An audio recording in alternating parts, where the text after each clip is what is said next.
Chaque année, le paludisme touche plus de 200 millions de personnes dans le monde et fait plus de 400 000 victimes. 90% des cas et des décès surviennent en Afrique. Sibiru du loo xamee ni que lu facile la lu yomb la wala lu jàll la. C'est une des maladies les plus mortelles en Afrique, avec le VIH/SIDA et la tuberculose. Ce sont les femmes enceintes et les enfants de moins de 5 ans qui sont les premières victimes. Il est aujourd'hui inacceptable qu'on continue à avoir un enfant de moins de 5 ans qui meurt toutes les 2 minutes. La situation est d'autant plus préoccupante. Depuis plusieurs années, les parasites développent des résistances aux traitements et les moustiques craignent de moins en moins les insecticides. Donc ça, ce sont des larves qui vont grandir et devenir des moustiques adultes. La pandémie de la Covid-19 est venue ralentir les campagnes de prévention. Selon l'Organisation mondiale de la santé, une recrudescence des cas de paludisme est à craindre sur le continent.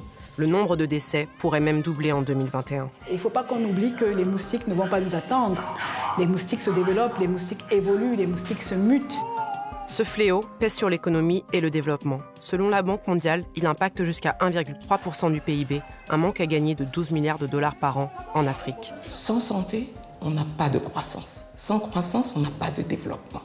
Je suis Maëlle Ba, je suis journaliste et face à ce constat, je me suis rendue en Afrique de l'Ouest et du Centre pour comprendre pourquoi le paludisme continue d'affecter autant les pays africains et pourquoi, encore aujourd'hui, il n'existe pas de vaccin efficace.